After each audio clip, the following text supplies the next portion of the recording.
everybody, good evening and welcome to the United Stand. Bit of a weird time to be reacting to Erik ten Hag's press conference for this Brighton FA Cup semi-final, but that is what we're going to do. Erik ten Hag has just been talking to the press ahead of this big game and reacting to what was less than 24 hours ago, an absolute shambles from Manchester United, and some of the big questions were put to him. Amazingly, he was asked about Harry Maguire again. We're breaking records in these press conferences. Probably quite appropriate to ask about him, really, considering his performance last night. He was also asked about other players. And also, I suppose the biggest thing to start off with, he was asked, are some players playing for their future? To which Erik ten Hag said this: I think we always play for our future as professional players. Every game is a test. Every season is a test. You've got to earn the right to wear the shirt. It's for me as a manager, we are in the same boat as well. During the season, we make huge progress. We have the experience, but we have a way to go. A good thing is Sunday is a huge opportunity. Semi-final of the FA Cup, a better event you cannot imagine. After that, a lot of great games to go. We have to prove it, and this group of players has to prove it as well. And I think that, look, I think when you look at last night, and I think Erik ten Hag, his job is not to do what you do. His job is not to sit here and say, let's change these players. Let's sell these players. You've got every right to do that. You know, you've got your ideas about who you'd sell. You've got your ideas who you'd keep. Erik ten Hag can't sit and do that. Under no circumstances can he sit and there and say, yeah, some of these players are finished. In his head, he'll probably think some of them are finished. But then, you know what? Maybe he wants to sell Scott McTominay, and maybe Scott McTominay over the next 6 weeks scores 3 or 4 goals and plays brilliant, and he goes, well, you're staying now. So I don't think anything's necessarily set in stone. I think he might have put things into action around some players, and I think some players might feel it's the end of their United career. But ultimately, I think he put it really, really well. You're always playing for your future at Manchester United. It's not exclusive to Harry Maguire or Scott McTominay or David De Gea or Jadon Sancho or Anthony Martial. Really, it should be the same for Bruno Fernandes, Marcus Rashford, Casemiro, because, you know, look at Gary Neville. Gary Neville was a good player for Manchester United. He came back, he played a game, he basically didn't want to play again because he knew he wasn't up to it, and suddenly a legend's career is over. And then you're a pundit, you know, and that's it. You know, everybody, Rooney, you know, legend of the club. I think most people knew it was time for him to go. So every player has to, you know, you talk about something to prove. Every player has a point to prove at Manchester United, from Roy Keane to Van Nistelrooy to Wayne Rooney to Bruno Fernandes. You've always got something to prove, and I think Erik ten Hag's spot on there. It's his job to realise what he wants to do this summer, but of course some of these players are playing for the future. And I think what he said about every game is a test and every season is a test, and you've got to earn the right to wear the shirt. I think that's the most telling thing he said about whether players are playing for their future. Because what people fail to realise is that Erik ten Hag has had one of the most, if not the most, relentless season I've witnessed in my life. I can't think of a season that's been like this. A game every 3.5 days since Christmas. A World Cup in the middle. A season that started at the start of August, and again we played most of that time between August and the World Cup every 3.5 days, with a squad that really isn't set up for that. That up until last night was still in every cup competition and in the top 4. I think it's a relentless season for Erik ten Hag. And I've heard some people say, well, he did have a pre-season. He didn't have a pre-season, really. The signings he wanted, he didn't actually get De Jong. He didn't get Nunez. He didn't get Timber. So he had to alter his targets very well with Casemiro and Martinez, but he didn't have them on tour. So everyone says the importance of a pre-season. Have you ever figured this out? We need a big summer. We need to sell players and we need to bring players in. But Erik ten Hag hasn't actually had a pre-season with Casemiro, Antony and Martinez. You know, people don't realise that. He hasn't had a great pre-season to prepare for his first season. So this season is always going to be progress. It just depends how high that progress is going to be. I'd love it to be an FA Cup, a Carabao Cup and top 4, but maybe it'll be Carabao Cup and top 4. I hope it's top 4. But the reality is, this season for Ten Hag is just really, in a sentence, an assessment of what he's got. And I think some people at times have thought we're going to win a treble of trophies. We're even in a title race. And I would describe this season for Ten Hag as a knowledge, a survey. Because when he first comes in, He doesn't know who he wants to keep, who he wants to sell, and he'll have learned a hell of a lot. Dylan Walsh, welcome to the Members Club. Hi Mark, felt very disappointed yesterday, but we can only look forward now, and I'm 70-30 that we'll get top 4 with all these injuries. Keep it up, says Emil. Well, I hope so, because I think it's really important we get it. Now, he was asked a direct question about Harry Maguire. So this is what he said. He has an important role. He is the captain. He leads and he communicates with the manager, motivates the team. He is the example in training. So that's what Erik ten Hag had to say about Harry Maguire. He has an important role. He is the captain. He leads and he communicates with the manager. He motivates the team and is the example in the training. Look, I have got nothing to say about what Erik ten Hag has said there. Huzzy's calling him a liar. I think that as a manager, I would say exactly the same. And what did I say in that video this afternoon? We've got to back the manager, and I completely agree with what he's done. Because if he comes out and says Harry Maguire's, disappointed, he's let himself down, he knows he can be better than that. We know what Maguire's like with the public and the press, and he's got nothing to prove in all this. He's obviously a very self-believing player who doesn't like criticism. So the manager will know that, and he knows he's got to feed that.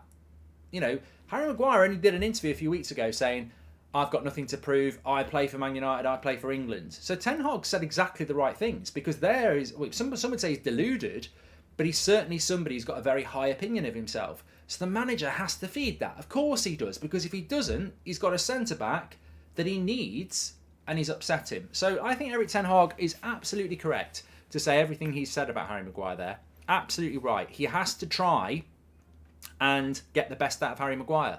And he probably knows the best way of doing that is telling him he's great.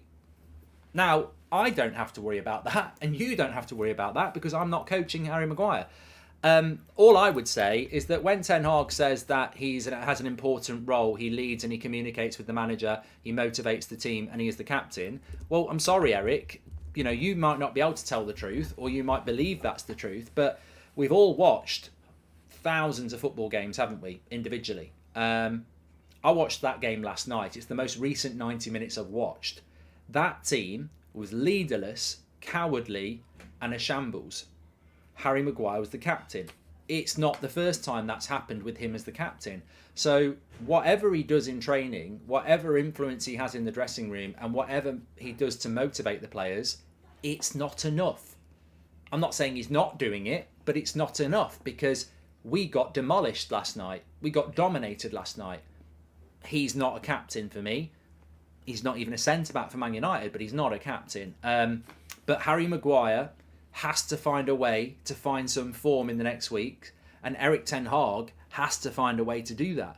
And the best way of doing that is by being positive. And I think he would say the same about Jadon Sancho, David De Gea, Anthony Martial, or any other people who are important to the Manchester United side. Can we put Maguire in the under 21s? We don't need to talk about it. We need these players, as we know. But obviously Maguire can't play at the weekend anyway. So let's go into some other things that Erik ten Hag had to say about the game and in his press conference. It's literally just finished. Asked about big defeats, he says you've got to acknowledge it. It's the truth. We have to do better. I know that. I have to reach the players to do better in such circumstances. We deal better with such expectations. The demand on the team. We are Manchester United. They are high. We have to improve it. I have to reach the players and they have to step up. He's struggling. He's struggling. Ten Hag is struggling. Let's be honest. I don't know how he's meant to answer those questions about the big defeats this season. He's had way too many in his first season. Fortunately, away from the big defeats, we've managed to respond. Because look at it. We got smashed by Brentford. We got smashed by Man City. We've got smashed by Liverpool.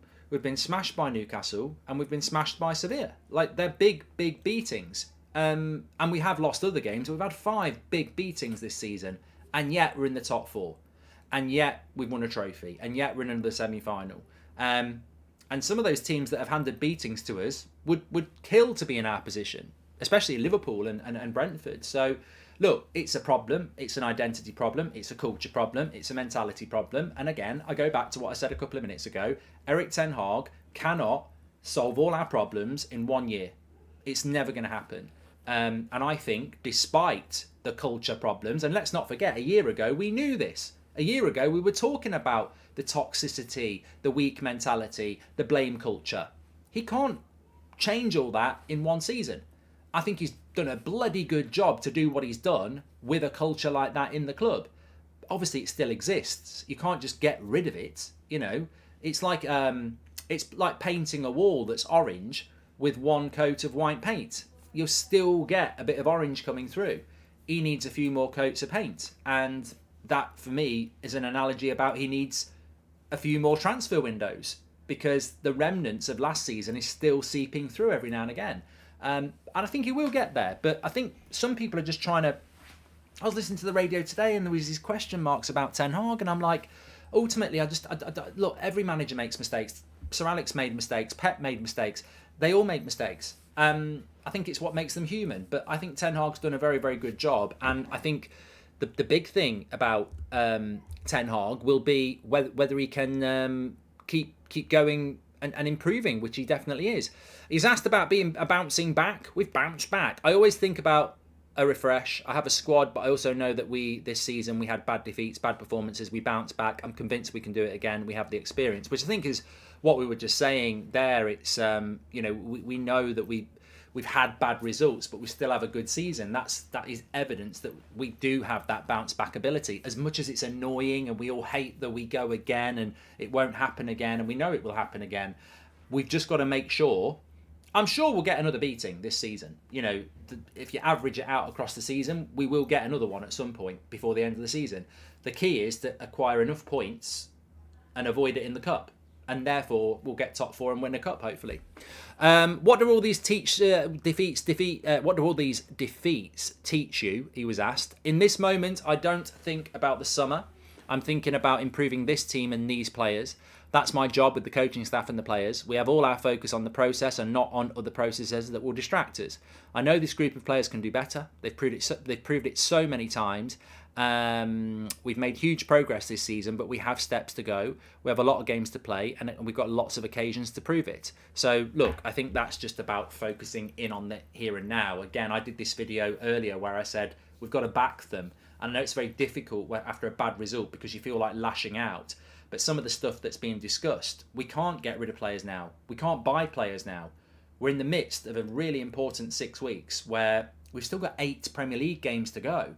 Now, this is really interesting. We've got 8 Premier League games to go. We play 38 games, right? So 8, 16, 24, 32. We've still got about 20% of this season to go. You know, people think we're on the running, and we are, but we've still got about 20% of this season to go. So it's a huge, huge period. And people are talking about the summer, and I get that. You know, the summer's not too far away. People are talking about selling players and buying players. I get that. But Ten Hag has to think like we've just evidenced there. We've got 20% of this season to go. We could easily finish 6th if we lose a load of games. So he's got to focus with what he's got.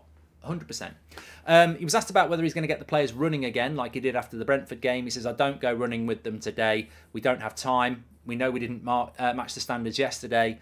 There's expectations on this team and on me. We have to do better. But it's so short from the last whistle against Sevilla until the game against Brighton. We've got to go and train, but we're not going running.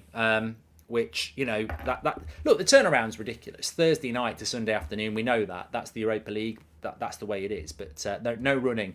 He was asked about the mentality again. He says, well, we can't deny it. It's mental. Definitely, there is a mentality issue with this squad. We have to learn that you keep going, you carry on. This team, what they can do very well is bounce back in between games. What they can do less is bounce back during a game to a setback. This is what we have to improve. And I love that from Ten Hag because it's so spot on. You know it, I know it, we all know it. We can bounce back from one game to another, but we cannot manage in-game. We've seen it last season. We've seen it this season. When things go wrong, we very rarely come back. And I don't know what the percentage is for when Man United go behind, how many games we win. But Ten Hag is absolutely spot on there. We definitely have a bounce back ability when the whistle goes and we have to get ready for the next game, because it's almost like it's another game, isn't it? It's another time. But within a game, we're terrible. We're terrible. I thought BT was a joke last night going in on the keeper like that. Sorry for taking you off topic, says Cameron. Well, fortunately, I don't have to listen to it. But I did a video on That's Football today about that. So check it out. And it's basically about this British bias that's out of control. And look, De Gea deserved criticism last night. I'm not going to deny that. I only gave him a 3. But there were other British players that should have got a lot more criticism. And also, I think, week on week, it's Bruno, it's Anthony, it's De Gea. But it's, the standard of punditry is terrible in this country because it's mates rates and they're obsessed with British passport players. Eric Ten Hag needs 4 or 5 signings and 4 or 5 outgoings. It's about shuffling the weak mentalities out of the squad that we've got to get them back until that's possible, says James. Yeah, look, and that depends on the sale of the club. I mean, I know a lot of people like myself are focused on results. We need to get results, but I'm also keeping a very keen eye, like all of you are, on next Friday and the couple of weeks after and what's happening with the sale, because the volume of outgoings and ingoings we need will not happen under the Glazers. As we know, we've spoken like this every summer for the last 6. 7 or 8 players need to be sold. 7 or 8 players need to come in. Ranić nailed it last year. Open heart surgery is needed. Ten Hag didn't get it last summer, certainly not with the outgoings. We need it, but we won't get it under the Glazers because they've got a list of assets on the books and they're not interested in selling players. They're not even very good at it. But going back to what I was saying there before, I think Ten Hag is absolutely spot on.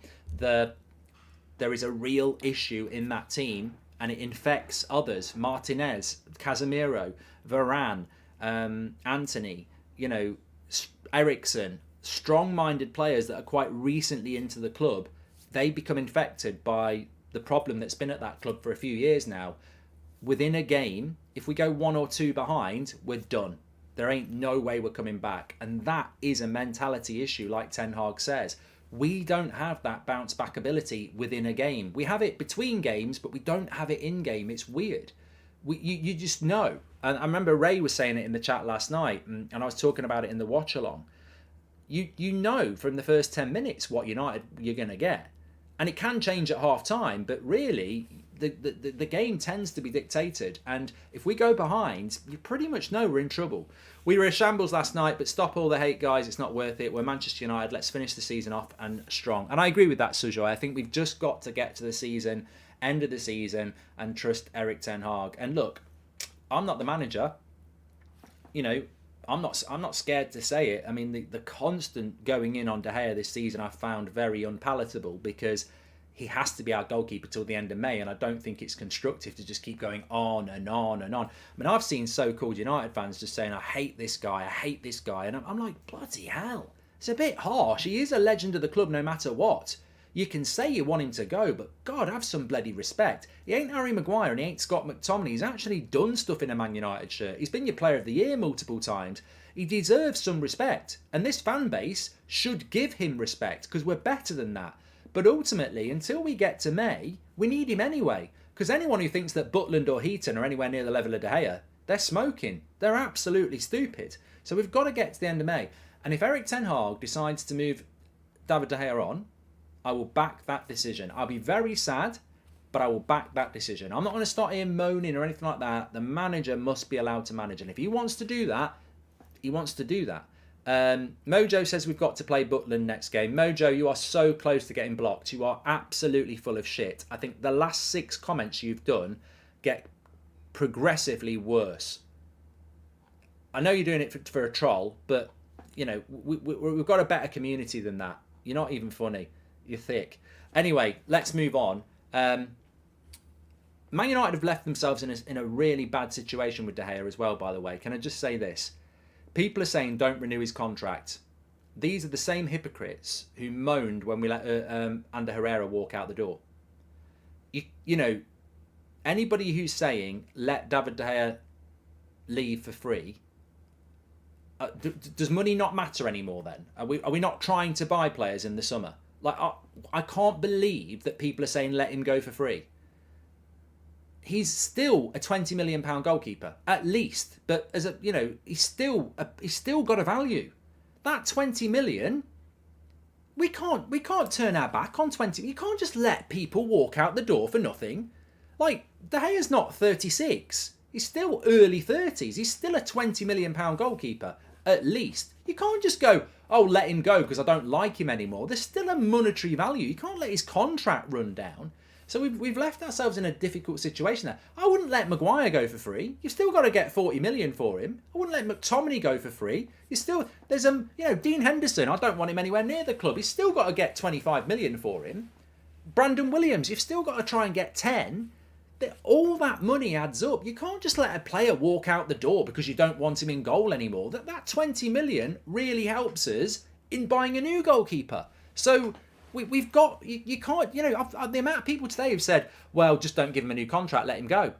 Oh my God, I'm like, you're having a laugh. You're having an absolute laugh. I mean, look, we wouldn't get 20 million from him at the moment because he's out of contract. But if he was under contract and you put David De Gea up for sale, his value's got to be, he's got to have some value. That's what I'm trying to say. You can't just let players walk out the door. You can't pay somebody 350 grand a week for the last 5 years and then let them walk out the door. There is this angle as well. I think some of our fans are so desperate for change, but they don't actually understand the modern world of football.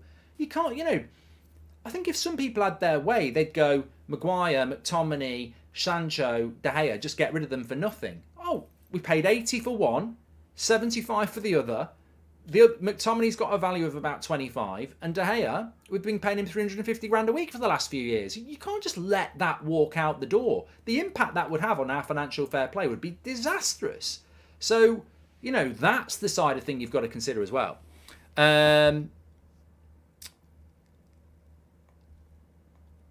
I've done that one from James. Anyway, we're doing Eric Ten Hag's thing here. The 8 o'clock show will be good tonight because I'm previewing Brighton as well, but I'm going to have a drink after this. 8 o'clock show will be very good because there's a lot of stuff I need to talk about from the day. Ten Hag was asked whether he's got faith in the club structure for the summer. Oh, yes, I have. It's not why we are here. We're here to prepare for Brighton and get the best out of the group of players. That's where my energy and focus is. But he says he's got faith in the structure for the summer. I hope he does. I really, really do because I think this summer's going to be absolutely massive. But let me repeat what I just said. There is a big job ahead of us, and that is the job that we've got on Sunday and the job that we've got in the Premier League. 8 Premier League games to go. 8 Premier League games to go is about 20% of the season.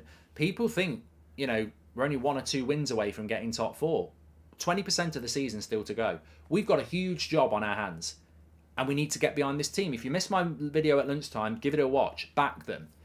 I know who I would sell in the summer. I know who I would buy in the summer. I'm pretty sure Eric Ten Hag knows as well. But he ain't never going to sit there and tell you, I'm selling De Gea, I'm selling Maguire, I'm selling Sancho, I'm selling Martial. I saw last night certain ex-players jumping on Anthony Martial again like they live in his head. Oh, you know what? You wouldn't see Mark Hughes not playing on with a knock on his ankle. Oh, so now we're judging people and you don't even know what's going on in their head. Look, Martial for me last night proved that, we can't rely on him and it's a horrible, horrible situation. But you can't criticise a player because they're injury prone. You can criticise the club for the contracts they give and the fitness department and all that lot. We never should have given Phil Jones a 5-year contract when he'd been injured for the last 2 years before it. But come on. No news on injuries, by the way. A few people asking that, like Frank West, who's one of the members. No news on injuries. He's basically said the game was too quick from last night. I can't tell you. And to be honest, I don't think we should be telling people anyway. If you tell Brighton that Martial's out, which he clearly is, there ain't no way Martial is getting injured and having to come off in an important game on a Thursday and being able to play on a Sunday. But we know this. At least we've got Rashford back. At least we have got them back. Evening to Kev, who's in the chat. Hope you're having a beer or two. If I know Kev. Anyway, look, we're back at 8 o'clock with the preview, so I'm not going to dwell on this for too long. That's the update from Eric Ten Hag.